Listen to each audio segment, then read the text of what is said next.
Hi guys, meron pang pa-open letter etong si Malcolm Conlan. Ito po ay isang foreign national pero Pinay na ata ang napangasawa na ito.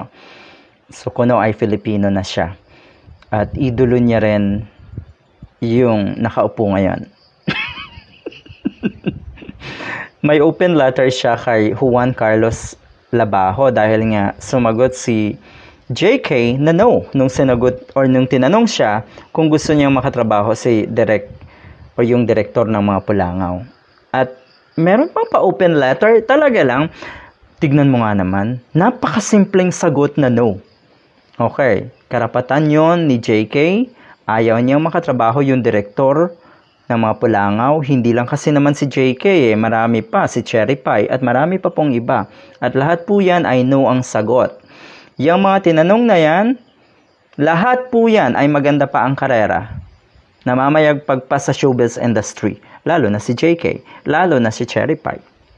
Producer na rin. 'Di ba? So, ibig sabihin, nasaktan etong kampo ni Daryl Yap. At ang madalas nilang buwelta ay, bakit? Gusto ka rin ba ni Daryl Yap? Talo na kayo dyan.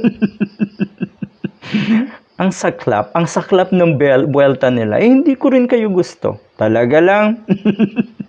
So, eto kahit ganun lang kasimple yung sagot nung isang ni JK, 'di ba? Napaka-innocenting sagot na ayaw talaga niya. Real but sounds very innocent. Dahil alam niya siguro rin kahit papaano. I hope you don't, sabi niya dito, Dear Sir Juan, so Juan Carlos, I hope you don't mind me writing to you personally, sir, even though I don't know you. You see? Hindi niyo kilala. Nor have I even heard of you. Talaga? But I understand you are in the upcoming movie Ako si Ninoy. You have apparently made a statement, no, I definitely don't want to be directed by Daryl Yap. I don't want to work with him. Tapos, bakit pati siya apektado? Pursanta talaga. Sabi, well sir, how do you know that direct Daryl Yap would want to work with you? Sabi sa inyo ganun na ganun. Okay, talaga lang? Alangan namang alamin pa doon sa tanong na yon. Aalamin pa ba o iisipin pa ba nung tinanong katulad ni JK kung isidirect kaya ayaw ako? Ibabase pa ba doon yung sagot? Abay natural hindi. Ano ba kayo? Nagtatali-talinuhan tong mga Pulangaw na ito, lalo na po itong foreigner na ito, feeling ang talino. Well, sir, how do you know that the direct Daryl would want to work with you? With the greatest respect, dear sir, di ba? Medyo paganito-ganito pa. Isn't your statement and attitude a little pretentious and assuming? No, hindi assuming yung sagot na yon. Paano naging assuming? Kahanga-hanga nga yung sagot dahil alam niya ang nangyayari.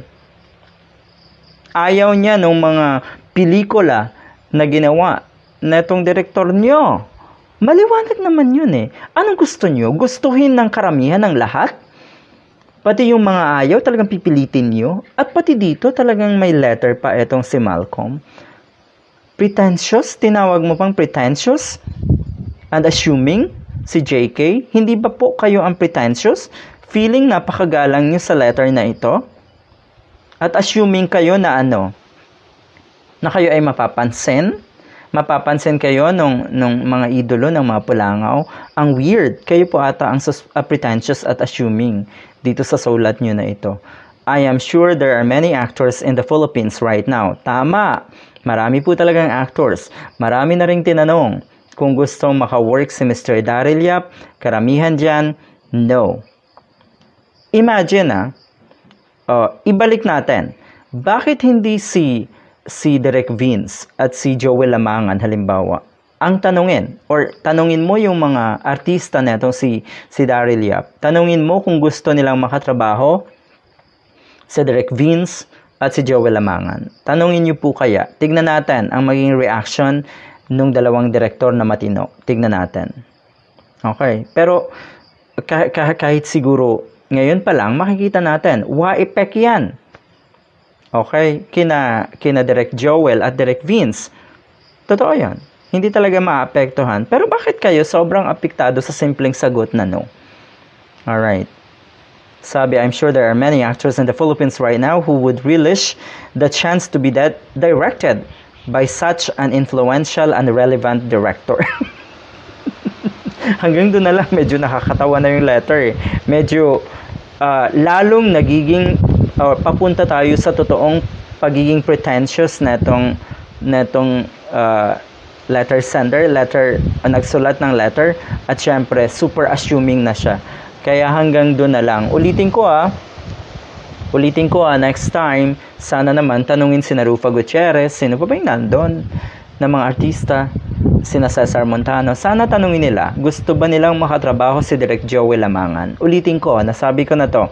Sa tingin ko, malabo nilang sagutin ng no. Bakit? Alam nila, yung dalawang direktor, Direk Vince Tañada at Direk Joey Lamangan ay tatagal sa industriya.